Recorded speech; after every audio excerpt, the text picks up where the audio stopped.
We will start the second day of this first learning, training, teaching activity of MedTrain 3D ModSim. Now today we will start with the talk by Professor Young Lee Moon from Chosun University. He is the professor of the orthopedic surgery and also IEEE EMBS 3D-based medical application working group chairman. And now, Professor Moon, are you ready?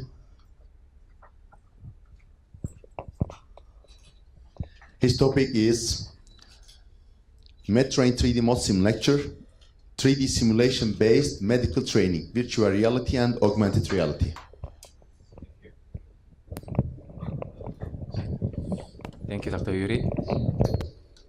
May I have a wireless microphone?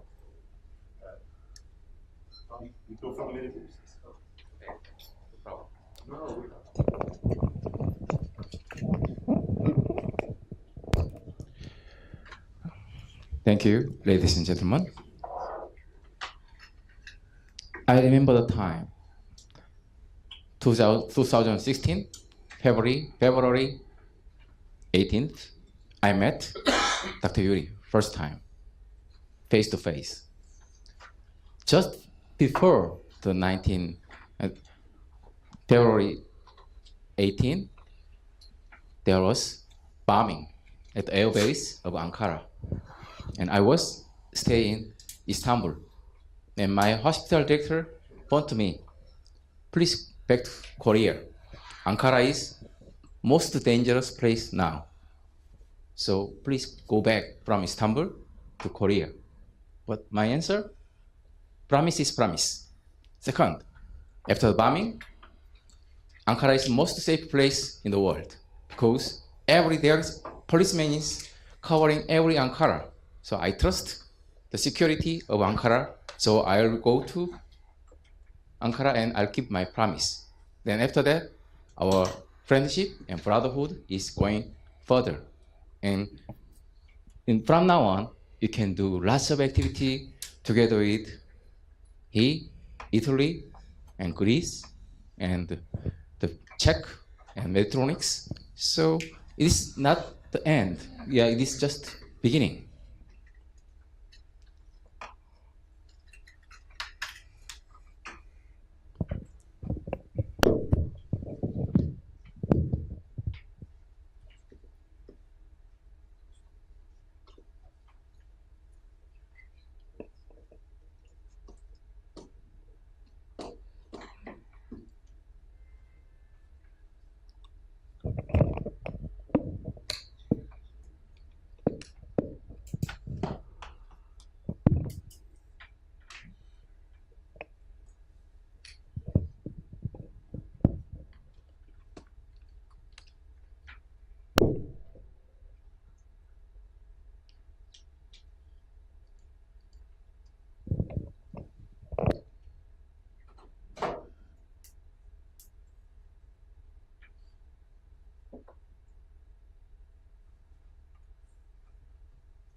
My talk is start with the whiteboard.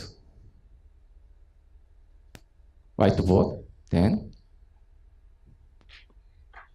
this is sensor which I have together with Dr. Yuri. And this sensor can showing my hand. Oh, maybe. Oh, this is very unstable, sorry. Okay.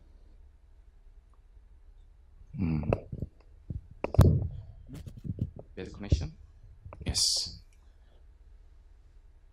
Maybe I need to change my cable.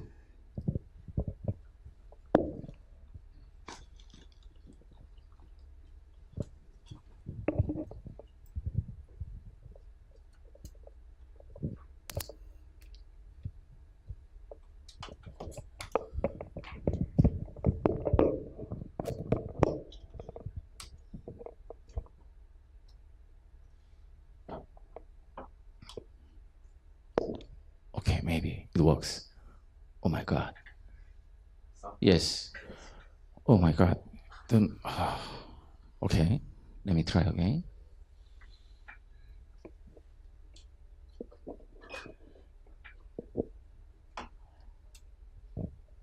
Do you have your emotion? No. No, now.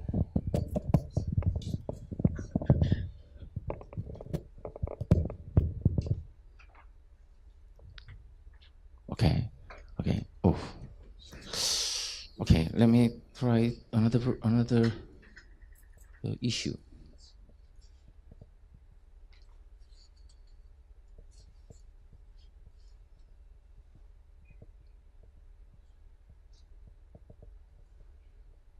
Maybe the USB power is not enough.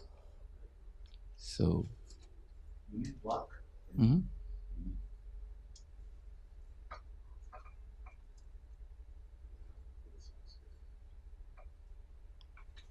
Okay, let me try again.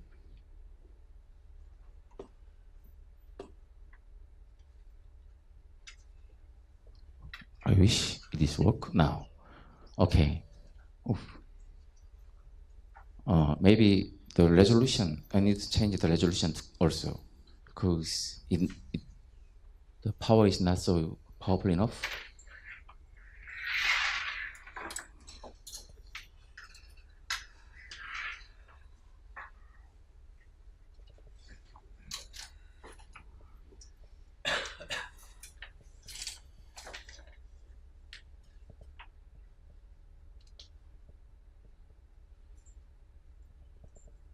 Okay. Let me try again.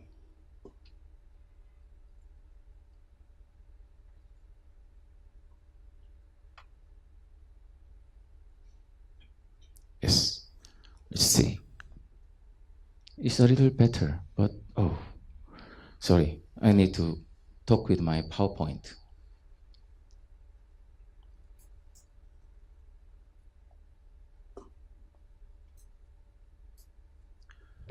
Okay. With this, the rim motion product, I produce orthopedic and urology simulator, and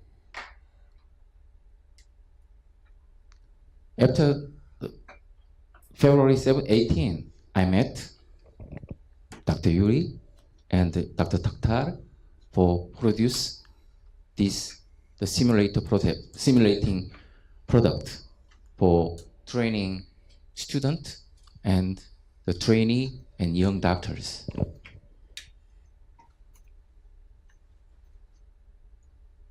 My talk is divided into 3 parts: medical simulation and 3D printing, and after that we can control by the very smart brain. Honestly speaking, this inspiration is from the Turkish doctor who is living in Boston. So this kind of connection together with Italiano and Greek and Czech and all over the world produce new things, very positive things. Let me start with the simulation. I prefer use this kind of the glasses for performing simulation. Also, we can produce the model from the CT and MRI. We can produce this bone material and soft tissue material following our modeling technology. Let's see the lady's shoulder. We can watch inside of the patient muscle and bone and the other soft tissue which can produce pain or the problem by enhancing technique of the augmented technique for watching the body inside. This is my project together with Taiwan. The young lady has the bended spine, so-called scoliosis. Just apply with this volume rendering technique. It does not take long time, just 0.1 second or 0.2 second. We can watch whole spine body. So in the world, there are lots of smart men and smart researchers. If we work together, we can produce very jewelry-like necklace or ring or other very valuable materials. So when we performing the surgery, we need to make some each part division, so-called segmentation, and we can figure out which point is safe point for intruding our instrument into patient the bone without the harmful the protrusion into the something nerve or very dangerous structures. And finally, we can figure out where is the good, very safe point of the spine fixation. Then finally, we can apply this kind of the guide system. Maybe this guide system is already approved in Korean FDA and United States FDA and other FDA. How about the Turkey? The guide system from the 3D printing is available or still ongoing process? Available, yes. Then the patient surgery is getting more easier and we can produce more something, the valuable, the implant system from this basis. Before we do surgery, we should knowing about normal anatomy. So we have the database for normal patient and pathologic patient. We can obtain this normal data from CT scan.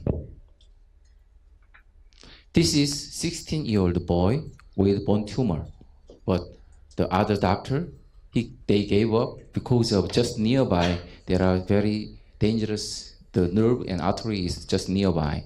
So I can print both tumor and the artery, then you can avoid such a complication during my surgeries.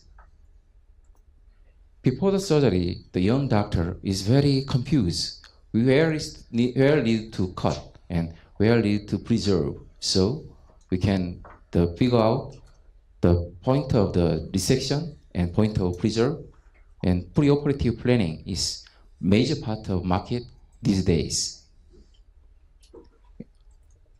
Recently, I have got a government fund for $3 million for produce bioprinting and 3D printing for the knee implant. The process is like this. We obtain from the imaging, like as Dr. Yuri said yesterday, and design approach and material selection for whether metal or other bio things or plastics. Then the next time you can working together with the bioprinters and bio researchers, then we can apply more promote healing material together with the other very brilliant researchers. Finally, we can apply into the human scalp.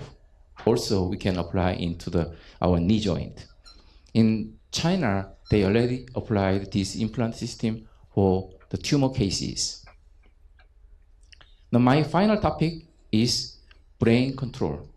So we can control by hand-based the simulation and the 3D printing, and finally, we can do surgery just on the bed. We don't need to use our hand. So most useful point is we are going to hold. Dr. Yuri and me is getting old. Then our hand is not so skillful after we are getting aged, but our brain is still something smart enough. Then you can control part of it and the supervising with the junior doctors. This project is together with Turkish doctor who is living in Boston. So the major principle is this. Somebody has a handicapped hand and leg movement. So we can control by this brain, by receptor processing process, then you can move. Somebody has an amputation or somebody has the hand problem, then you don't, now the most mature technology from the brain machine interface is the typing. You can type it. Just think and type it. And then after type it, then it is changed into other language too. And typing it means we can order without any the barrier. Then, so receptor processing, finally action is going. So somebody has some amputation around this area, it's very hard to manage by lower arm. So if we can control by the brain, then the feedback mechanism is very easygoing. This is my final slide. We can obtain the 3D material from for the kidney and the bone and other soft tissue by the CT or scanner. Then we are together with the Dr. Alberto and Dr. Yuri for modeling and visualization for realistic material. Data management is our very important portion. Why? The patient data is very privacy data. So we should keep the patient privacy, and it requires security from here to Dr. Yuri's place and Dr. Yuri's place to other colleague place. So we need to very important process is our important process data management. Finally, most market require this simulator and diagnostic material and the 3D printing material for patient use. Thank you.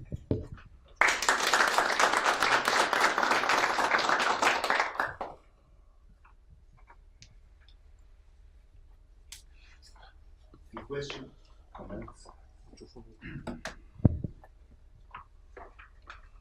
Yes.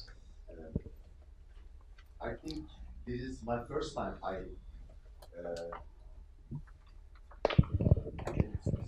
this is the first time, and I learned new thoughts from you now regarding brain-machine interface.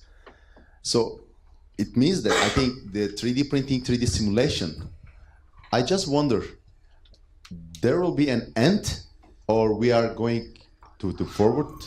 So for brain, because we are using some robots, some endoscopic instruments for surgery, but I'm not afraid, but I just concerned about, because it's really big project. If we can achieve only thinking to make the surgery without any instrument, or without not an instrument will move only with our brain brain force. What do you think about that? For example, 5 years or 10 years, I don't know the time, but can you give a little bit detail on this topic?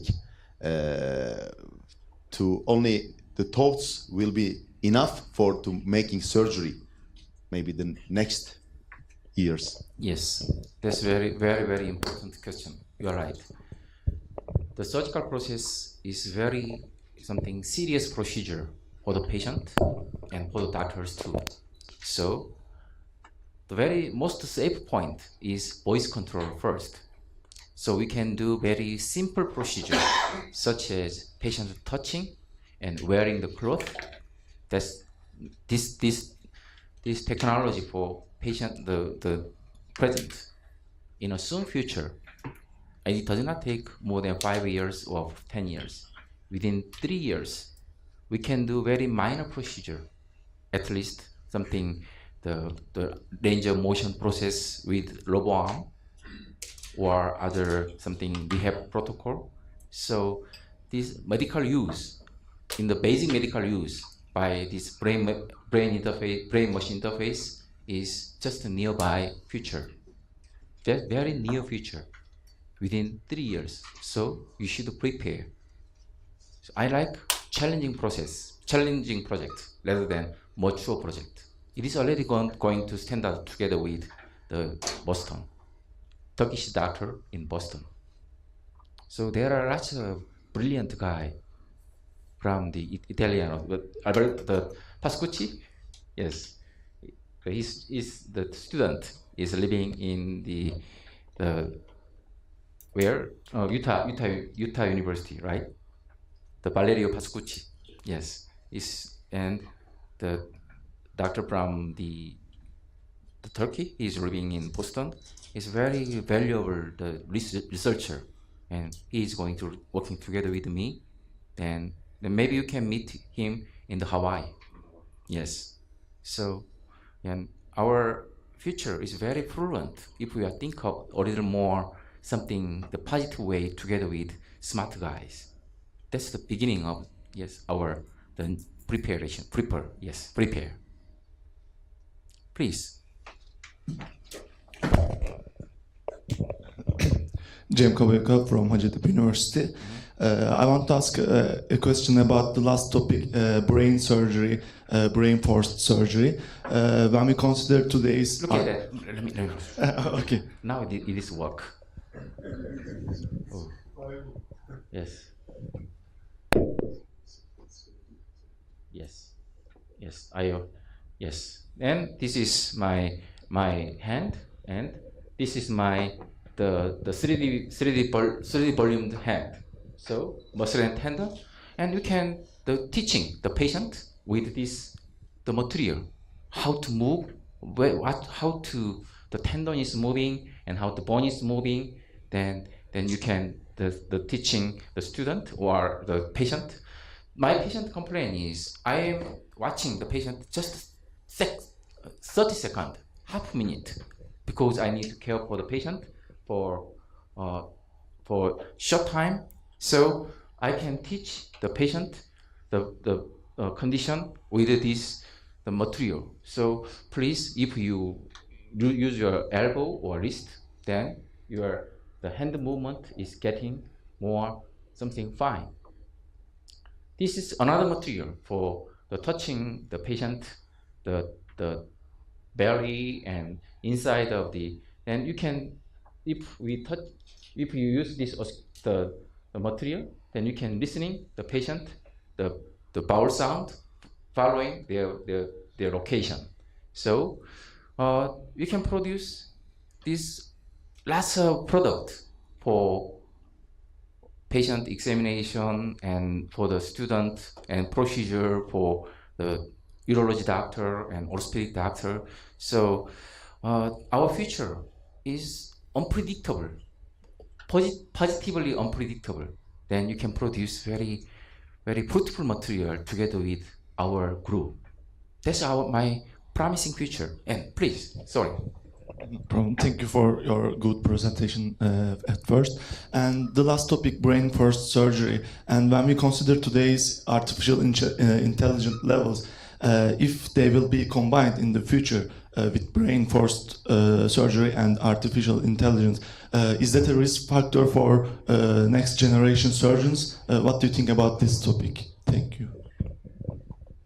Yes, it's directly related with my future surgical technology. Not only surgical, the medical technology. And also healthcare technology. As you know, surgery is part of medical is part of healthcare. So this mainstream will be available in AI and brain-machine interface and augmented and virtual reality. Virtual reality is going to augmented reality. Augmented reality is going to robotics. Robotics is going to interface. So you can do what you are dreaming. That's our future. So be prepared. Please be together with smart person like Dr. Yuri and Alberto and others. After that, in 3 years, our doctor is divided into 2 persons who can do AI or who cannot do AI.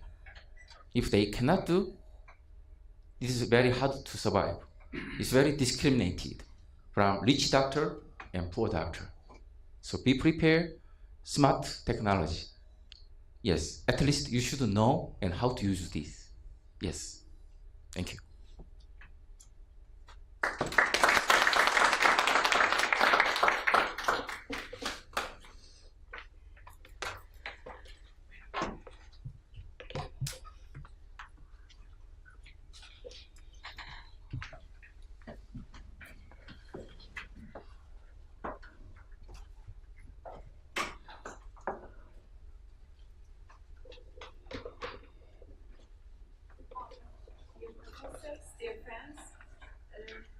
Mikrofon atıyorum. I would like to invite Professor Khoury to present about surgical management of post-prostatectomy incontinence.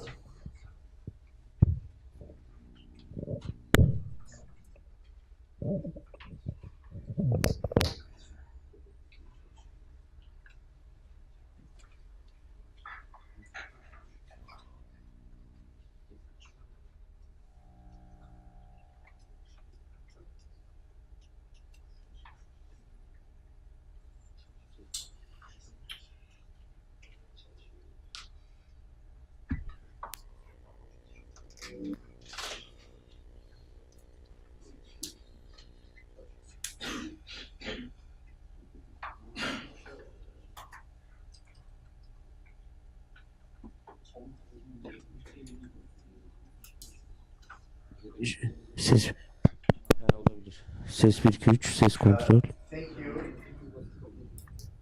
Thank you so much. Ses 1 2 3 ses 1 2 3. Okay, now we go on.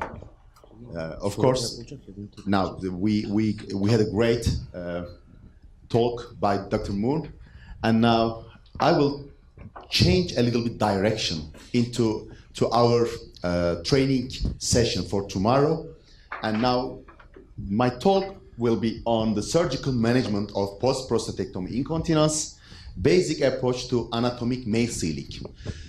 I know a little bit you can concern about what I will talk about that. I will talk about more anatomy and now some technological tools to make the surgery best for the urethral surgery. Now, first of all, I'd like to talk on more.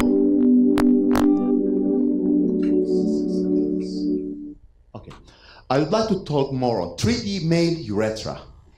And now, when you think about the urethra, for urethral anatomy, we have some important tools, and we have to learn. And it has a functional length, the male urethral length, the functional angle, epithelium, and urethra has really important adjacent organs, the functional anatomy related to pelvic floor, intraurethral and the extraurethral. Anyway, if these anatomical structures disturbed or destroy, whatever the reason, and there will be an incontinence. And the incontinence is an involuntary urine leakage. My talk will be related to incontinence, the urinary leakage, the involuntary. So, the urethra has a really secret anatomical perspective. It means that urethra has, in male patient, has a really surrounded by some anatomical landmarks. Like you can see here, this is the bladder here, and the urethra is go directly through the symphysis pubis and surrounded by some vascular structure, neural structure, and you can see here the pelvic muscle layer. It's called as a levator ani muscle. However, this is the simple drawing related to understand the urethral anatomy in male. The male urethra has divided into the four section. The first section, from proximal to distal, the prostatic urethra, surrounded by the prostate. The second one is the membranous urethra, is called surrounded by the muscle layer and also surrounded by the external sphincter. And the bulbous urethra is located at the bulbous spongiosum muscle surrounded and the penile urethra. So this is important for us to understand the functionality of the male urethra, especially mostly focused on the prostatic urethra and the membranous urethra. However, and we know that the urethral lumen, prostatic urethra, membranous urethra, bulbous, and the penile urethra, which opens into external meatus after fusiform dilatation of the navicular fossa. So this is the very basic description of the urethral anatomy in male. Prostatic urethra, you can see here, and it's a very important gland, especially for male gender, and it's located at the base of the bladder until the genitourinary diaphragma, and it's has some important structures like urethral crest, and the urethra runs the length of the prostate, and it's really closest to the anterior surface of the prostate. And it means that if we destroy the urethra when we do the prostatectomy and we take the prostate out, the urethra in the prostate and also the urethra will be removed from the body. So there is a really big problem for the continence, and sometimes if there is a lack of the surgical techniques. Please look at this diagram. This is the retrograde urethrography, and we are indwelling the catheter and giving some opaque, contrast medium, and you can see there is an angle at the midpoint of the prostatic urethra, and this is the 35 degrees to anteriorly at the midpoint of the urethra, and this angle divides the prostatic urethra into two parts. Proximal part is called the preprostatic urethra, distal part called as the prostatic segment. So the proximal part, the preprostatic, here you can see, this is the prostatic urethra, and the proximal part, and it's closest to the bladder neck, is really important for internal urethral sphincter. It means that the internal urethral sphincter is located closer to the bladder neck. And if we cut the bladder neck, like during the radical prostatectomy and for prostate cancer, it will be, of course, destroyed. So this is the very important anatomical structures, and we have to cut it during the prostatectomy.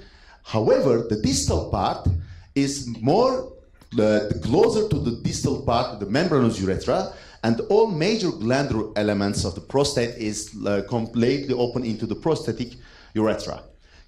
What is the important as a summary? Critical angle to maintain continence after prostate surgery. So this is important for the anatomy knowledge. This is the one of the video that we worked on it to understand easily prostatectomy. You see, this is the bladder neck, this is the urethra, prostate, okay? We are cutting the proximal part of the urethra closer to the bladder, and now you can see here, this is the prostate, and cutting also the distal part, the apical part of the prostate, closest to the membranous urethra, and you can see when we take the prostate out, it means the prostatectomy, okay? And now we are removing the prostate here. Okay, what we see, we have bladder and also membranous bulbospongious urethra. And now we are making suturing in the prostatectomy at the end of the surgery to create new anatomical structure. Just think about that. If we will not achieve this surgery easily and as a perfect manner, there will be an incontinence. An involuntary urine leakage is important to understand this matter. The membranous urethra is called, include the external sphincter muscle. Easily you can understand that. The striated sphincter, the external sphincter, is a little bit ring-like shape. Maybe you can say the omega shape. And it's when it contracts the intraurethral lumen. So it, by the way, you can prevent to involuntary urine leakage. The membranous urethra is important, especially after prostatectomy. We have to preserve the external sphincter to preserve the continence mechanism. You can see here the striated sphincter, it means the external sphincter, corresponds to the location of the peak urethral closing pressure and is responsible for continence after prostatectomy. You can see here is the membranous part of the urethra, and like an omega shape, and when we cut the urethra during the prostatectomy, we should preserve the external sphincter. And because after the prostatectomy, the external sphincter is responsible for mostly the continence mechanism compared to bladder neck, the internal sphincter. This is one of the histologic section of the membranous urethra. You will understand more and more to membranous urethra anatomy and histologic section of the membranous urethra. You can see urethra has a muscle layer. Is the circular type. You can see here. This is the urethral muscle layer, but at the anterior part there is an omega-shaped external sphincter, and at the posterior part, related and joined to the perineal body, this provides provides us to make the continence for the normal gender, normal patient. However, this is important for us to understand it. On the other hand, we have some important structures like nerves, like fascial layers, to preserve the continence mechanism. This is the cadaveric prostate.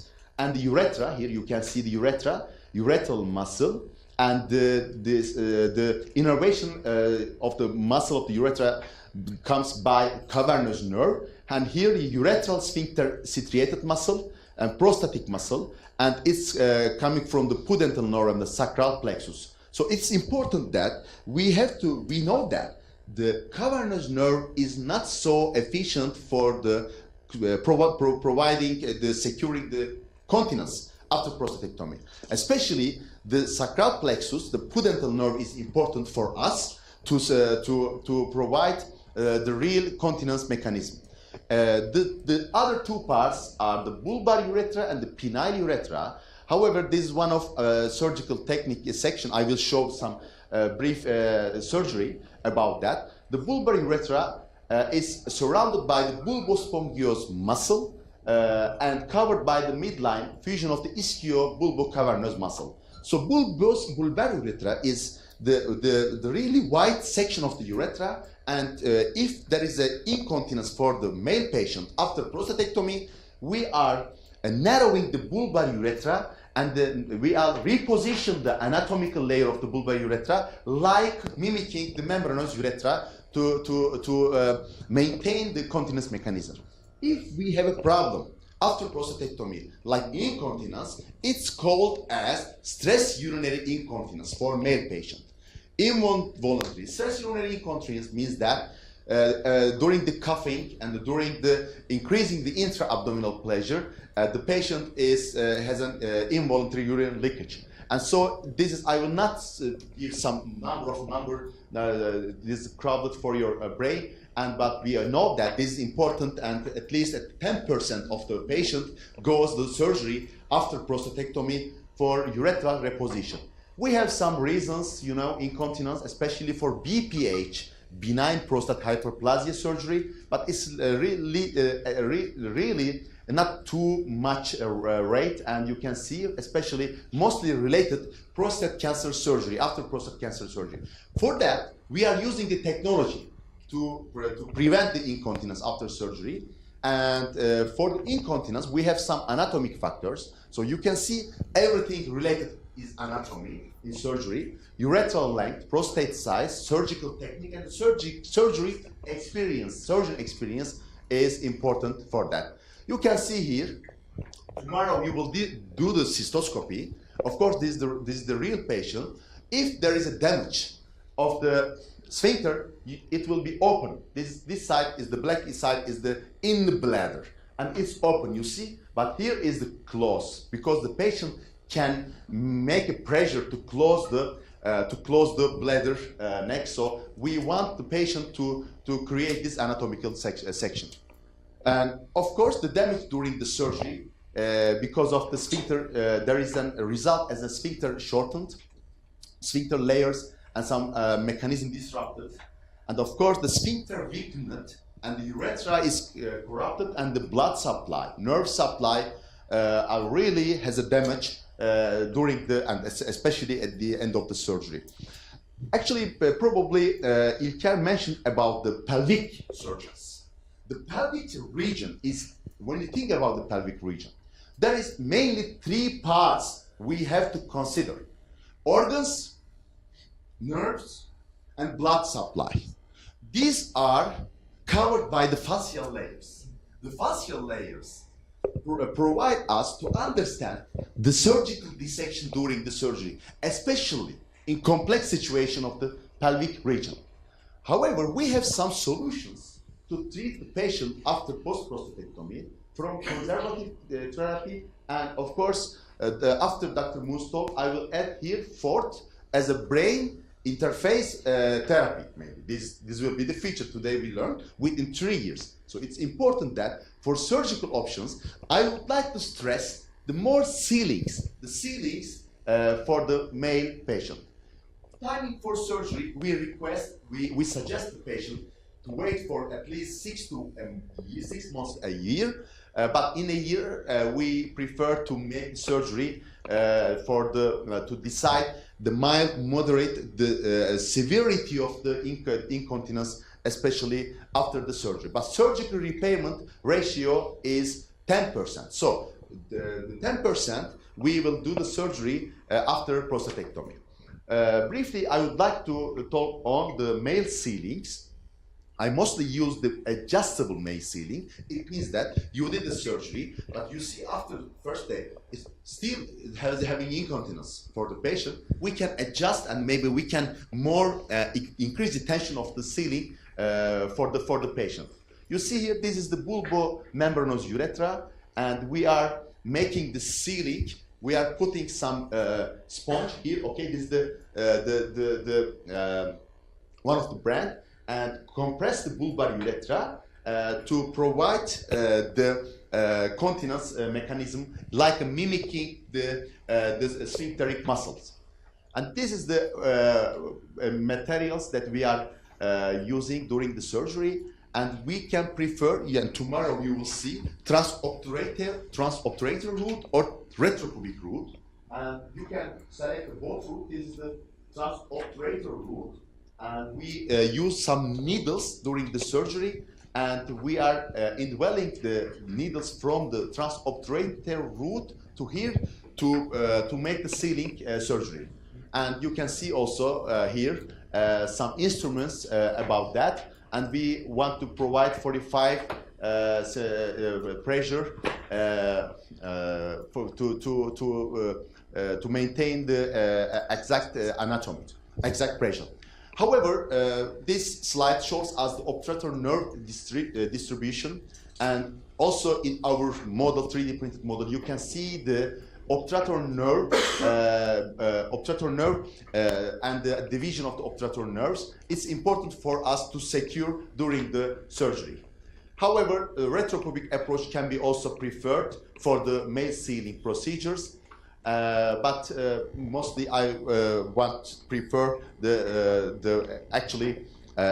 transobturator route. Very briefly, I would like to show you the surgical procedures. And this is the patient after prostatectomy. He has an incontinence, and we decide to make the post-prostatectomy incontinence surgery. And I would like to show some anatomical layers here. Here, this is the perineum. And we are drawing important anatomical layers, okay, before starting the incision. The perineal incision started as a midline incision, and from skin into the fascial layers, and just target to the bulbospongios muscle, okay, because you know that the urethra surrounded by the corpus. In the corpus spongiosum surrounded by bulbospongios muscle. And now we are checking here to the obturator bones here, the right and the left side. We are making the incision, and this is the male pelvic model patient, but you will do the surgery female model, but probably the anatomy is a little bit, the bone anatomy is a little bit similar. And you can feel it, the right root. And now, at the right side and the left side, because we will go inside with the needles to take the mesh from inside to outside. Okay, you can see here. This is the needles. Tomorrow, everybody will do, okay, in 3D printed model.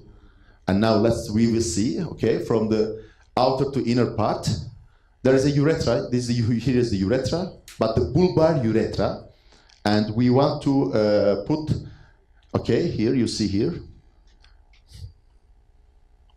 We take the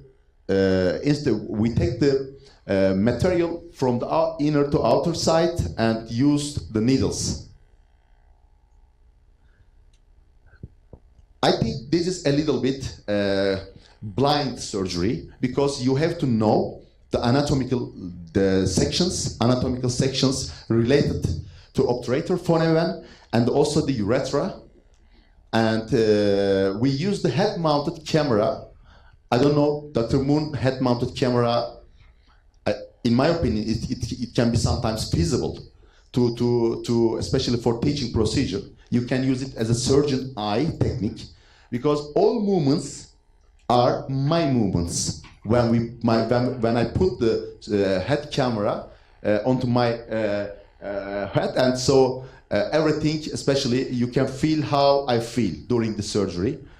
Probably it's a little bit stable now because it's not bleeding. Sometimes if there is a bleeding, of course, sometimes your movement can be increasing immediately because you have to be more stressful. But this is the really, but it was it. Yeah, okay, we are checking now because we started to compress onto the urethra. We are checking the integrity of the sphincter. It is enough or not for the post-operative time. We will check it, and you can see this is the adjustable apparatus, and we are moving on. And as you see here, maybe the last verse on that, the technology and the technological instruments are everywhere in our daily life as a surgeon. So it means that I am the surgeon, you are the engineer. You need to learn my needs, I need to learn your way. So it is important that these instruments, this technology, if we will use this technology, we have to know more detail about the technology. Otherwise, we cannot use these machines, we cannot use the robots, we cannot use the technology. So I wish you all to be together. Thank you very much. And for your great presentation. Any questions or any contributions?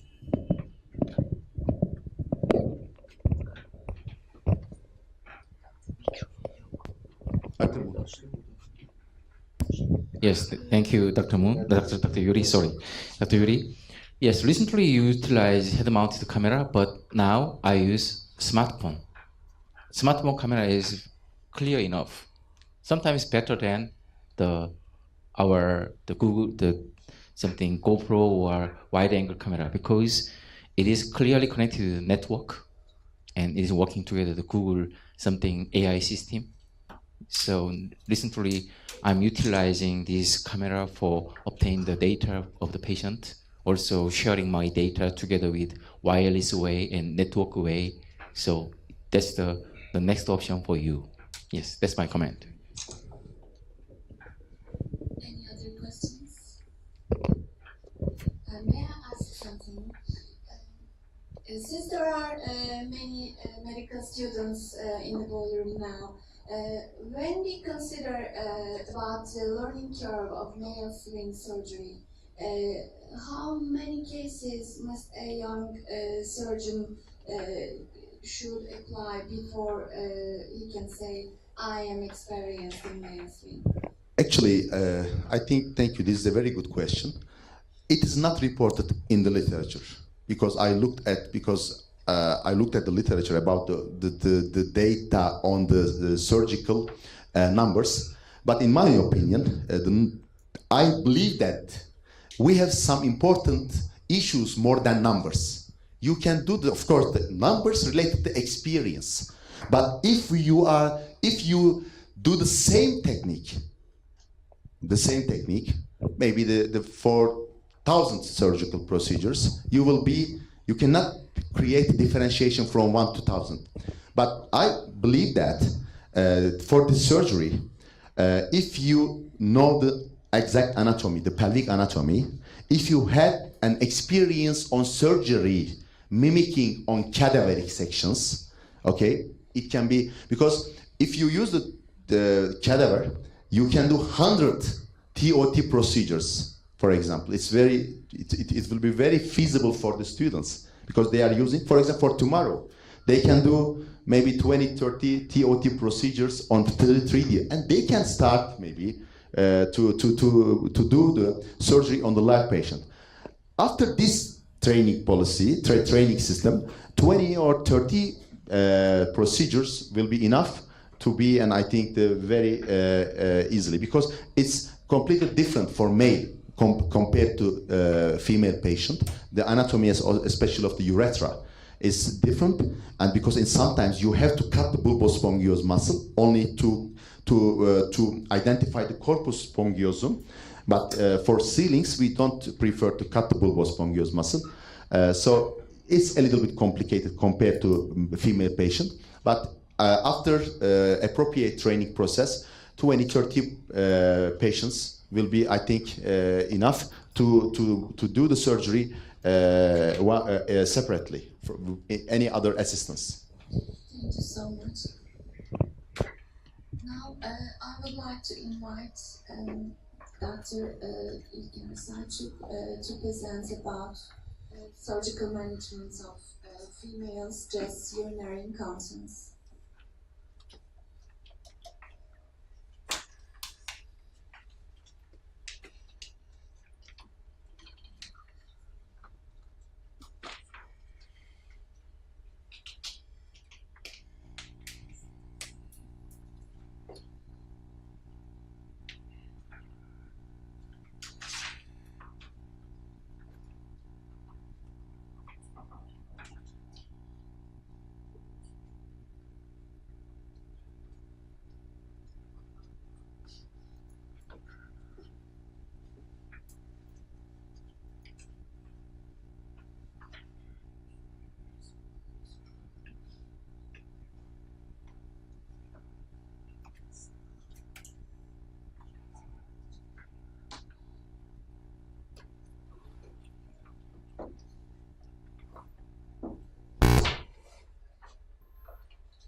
Dear colleagues, good morning everybody, dear friends. First of all, I would like to thank to Dr. Huri, Dr. Tataran, Dr. Moon for this nice, enthusiastic project, and also to everybody. Today my topic is surgical management of female stress urinary incontinence, TOT and TVT. We will talk about the basic steps of this procedure, and also if you want to ask something more detailed, do not hesitate to contact with me, because we will just talk about the surgical landmarks and surgical details. First of all, I would like to declare that there is no conflict of interest, and I want to say that making surgical procedures easier with 3D scientific models will improve surgery and will decrease complications. We hypothesize that, and the more you see it in practice, the less you believe in the battlefield. This is exactly true. First of all, for surgery, you need to know the good anatomy. Afterwards, at the operation, you need to know and you need to have a good exposure, and then you need to have a good cleavage, traction and contraction. So we are at the first step, good anatomy. And how to know the good anatomy? Our main aim is that. And for both endoscopic surgery and open surgery, before cadaveric dissections, one step below it is simulations and 3D models to improve surgical management and to improve good management. I want to say a little bit about urinary incontinence. It's very frequent and it's involuntary leakage of urine. We need to rule out some things like hematuria or pelvic pain, other differential diagnoses to just mention urinary incontinence. There are many risk factors. The most important is delivery. And during the assessment of urinary incontinence, we see 3 types. And today our topic is stress urinary incontinence. There are 2 types of stress urinary incontinence: urethral hypermobility and intrinsic sphincter deficiency. The surgical management of them differs a little bit, and urethral hypermobility is solved generally due to the operations. The evolution of stress urinary incontinence operations started early in 19th and get a quick movement after 2000. If you look at the surgical treatment of stress urinary incontinence, urethral hypermobility is important, and compression of urethra during stress with mid-urethral slings is the basic surgical step of this illness. TUT and TOT procedures, transvaginal tape and transobturator tape operations. What are the mid-urethral slings? They are aiming to making a hammock at the retropubic space. There's no need for attachments, no suturation for mesh, no tension, and collagen formation in time by fibrosis. Mesh material is very important for making collagen formation, and also the goal is that closing the urethra is directly related to the mid-urethra, not the bladder neck, based on the integral theory. And this is the main goal of mid-urethral sling. It forms a backboard that provides a resistance beneath the urethra, suburethra during the increases in intra-abdominal pressure, and this shapes a hammock at mid-urethra. You will see here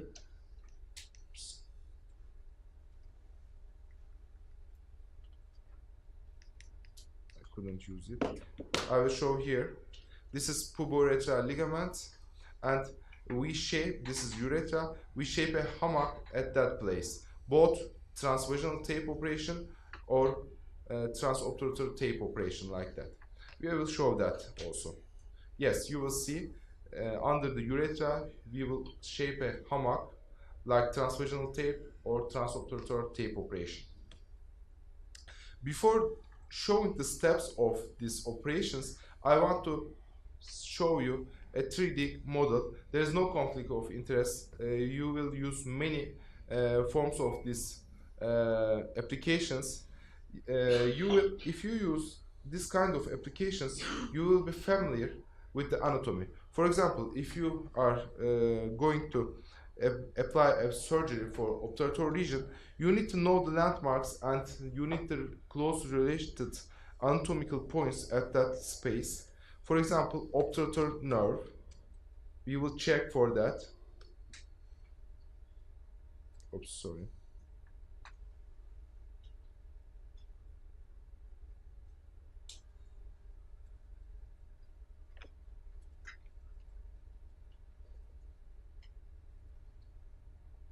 I'm sorry, there's something. Yes.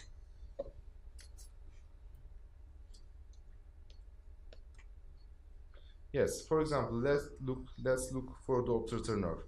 Here you will see the position and the point of obturator nerve, where it starts, where it goes, or obturator artery, because you will damage it during the surgery. Yes, this is obturator artery, you will see. It's just under the superior pubic rami. Or the vein, obturator vein. Later we will talk also about obturator vein and also coronal mortis, where is it placed. And before doing real surgeries, you will be very familiar with the closed anatomy. Or if you need to know obturator muscle internus, for example,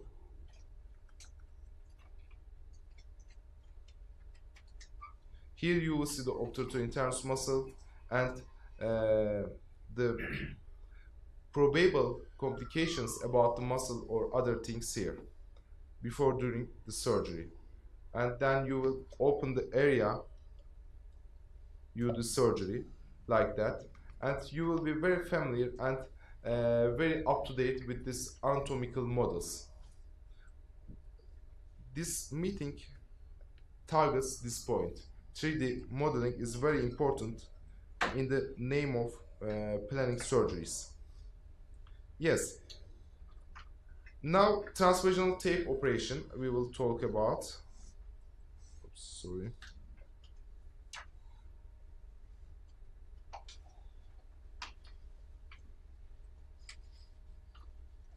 I will show the main steps of this procedure, but first of all, I need to say that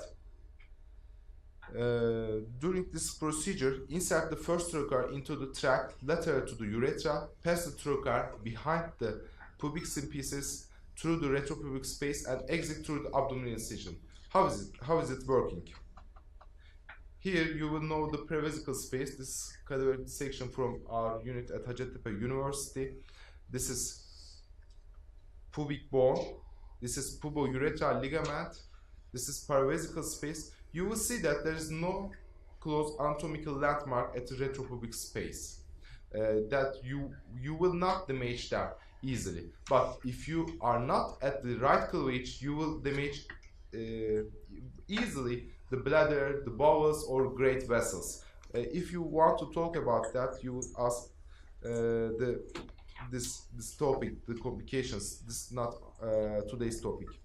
First of all, you need a mid-urethral vaginal incision 1 centimeter below the urethra in 1 centimeter in length. Here you will see the incision. Afterwards, dissection lateral to the urethra here between vaginal mucosa and pubocervical fascia. Here you see the this dissection towards the retropubic space cranially, this way. Afterwards, blunt section with finger to secure the anatomic plans. Here you will see.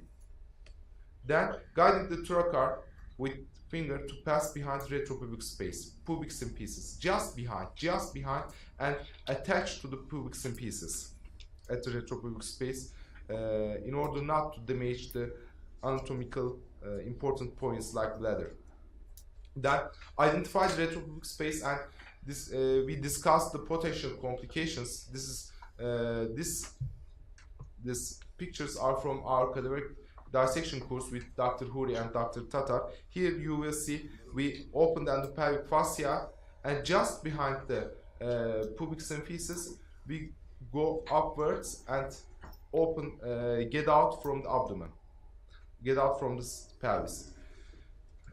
How we will make complications during this procedure? If you move the trocar medially, we will damage the bladder, and if we move this trocar cephalic in way, we will damage the bowel, and if we go towards the lateral way, we will make a vascular damage. Here you will see retroperitoneally great vascular, great vessels like external iliac artery, and also here coronal mortis is 3 centimeters lateral to the trocar. You will not easily damage the coronal mortis if you are at the right place. And finally, we exit from the pubic surface of abdominal skin, the direction towards the outer aspect of ipsilateral shoulder. This is very important. The direction is towards the outer aspect of ipsilateral shoulder. Here you will see, not lateral. Tips for TVT. First of all, the trocar should be positioned just behind the pubic symphysis. Gently slide the trocar behind the bone and stay as close to the bone. Stay always at the medial and prevent the rotation of the trocar. The trocar passes easily through the retropubic space. The direction should be towards the symphysis. Power is needed when the trocar is passing through the rectus sheath and then the skin. Check the vagina for perforation finally, and cystourethropy, you will perform that. And then we will look for the transobturator tape operation. The pathway of the trocar after skin, this is out and in model. Skin, obturator externus muscle, obturator membrane, obturator internus muscle, and the pelvic fascia and vaginal incision. The trocar should pass posterior to the adductor longus tendon. First of all, we identify the anatomical landmarks, clitoris and genitofemoral fold at the groin. This is genitofemoral fold, this is clitoris. We must at the same direction. We must be parallel. Then groin and reflection of the obturator fossa is identified. Here is the reflection of the obturator fossa. Then we will do a mid-urethral incision 1 cm below the urethra and 1 cm in total length. Then dissection of the plica vesicalis and pubocervical fascia from the vagina to lateral direction towards the obturator foramen. Then lateral dissection of tract with finger, blunt dissection towards the obturator fossa. Obturator area from the pelvis, this is also from our cadaveric course. We check for the complications and we looked where we are. Here you will see the finger. This is the point where you enter the retropubic space, and you are not very close to the corona mortis or great vessels. Here, 2 centimeters. There are 2 centimeters for vessels. This is groin incision. You will see parallel to the clitoris. Then we guide the trocar outside to the inside. Trocar is getting out through the vaginal incision. Here you see. And then we check for the vaginal sulci. Here you will see the right place for TOT application, TOT trocar application is at the medial part, not to damage the arteries and other vessels. Here you will see the corona mortis is the pubic vein. This is the section from my surgery, and you are not close to the TOT area. Here, this is the surgical point of TOT area at the endopelvic fascia. We extracted the endopelvic fascia with this Richardson. At the paravesical space, so you are not close to the corona mortis. Don't be afraid of that. And I want to say that finally these surgeries will be improved by cadaveric courses and 3D models. This is under review by Dr. Huri, Dr. Tatar, and Dr. Me. Under publication, this article is, and we see that after a pre-test and post-test, the attendees improved their surgical ability and surgical skills at the cadaveric dissection course. I want to show a nice video quickly. This is TOT application.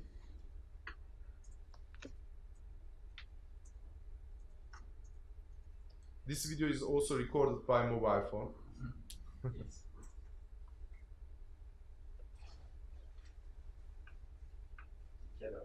Yes, our course.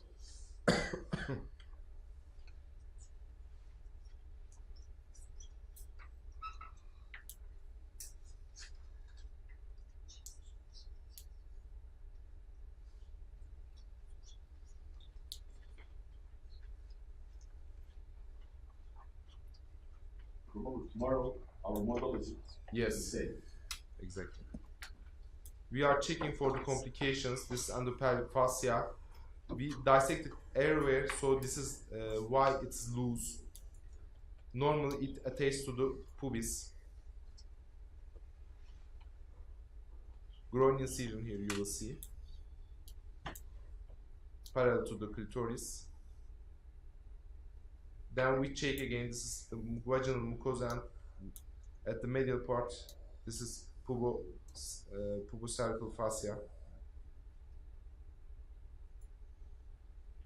I want to mention that you need to put a draining catheter to the bladder always. This is very important for preventing complications, both for TOT and TVT surgery. This is TOT trocar. We insert it from outside here.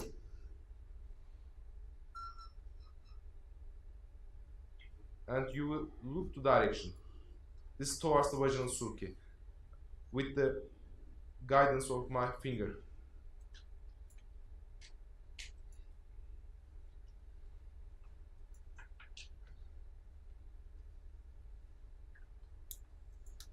Yes. During trocar insertion, we also check for the complications. I want to show you that. Sorry.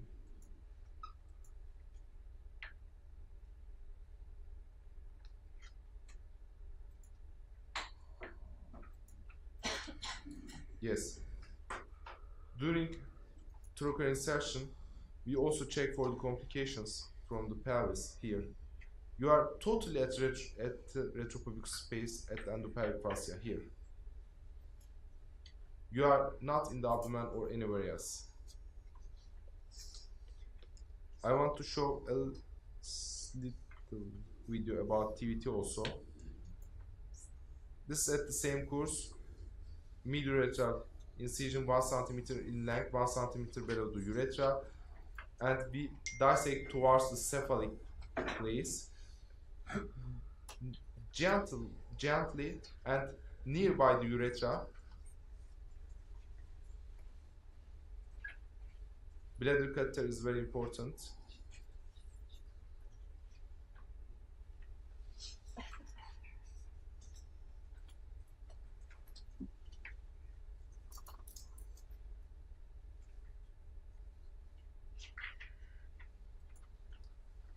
We open the area with finger blunt dissection between the vaginal mucosa and pubocervical fascia. Then we get the trocar.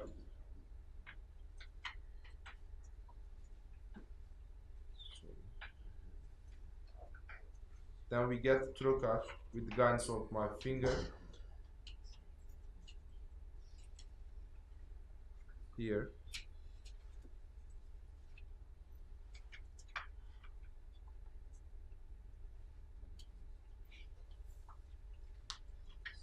Just near the urethra, and afterwards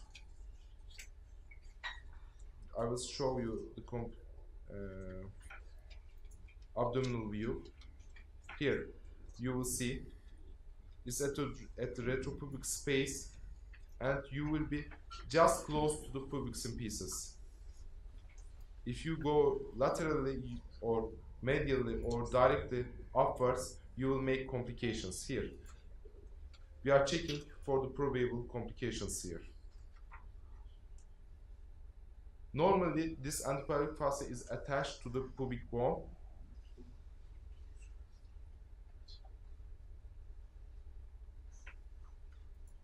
Yes.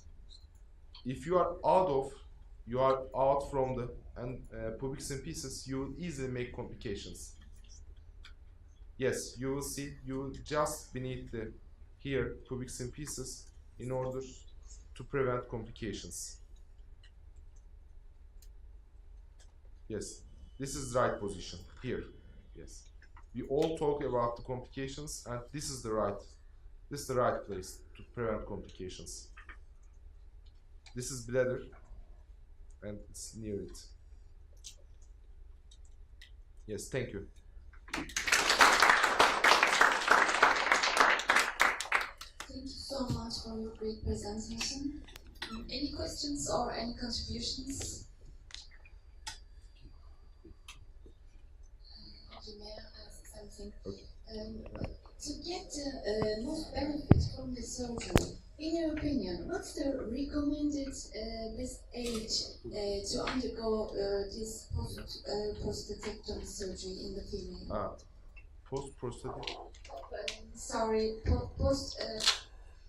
Sorry, sir. For females, just urinary incontinence. We generally see these patients at the young age. Female stress urinary incontinence is the problem of young age, generally after delivery, multiple deliveries, and it's especially important that the body weight of the first child. So, if the woman finishes her reproductive period and childbearing period, then we will do the operation easily without any suspicion.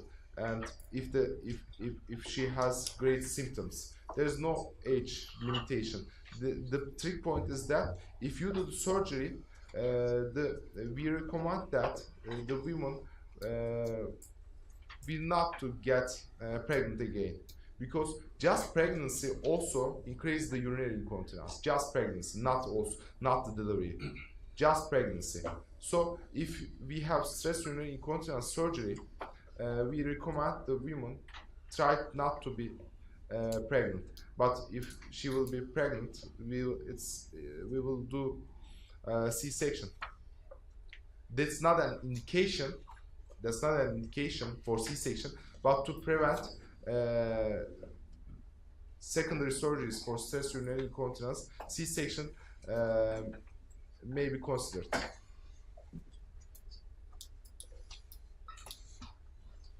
Now we have a coffee break. Thank you.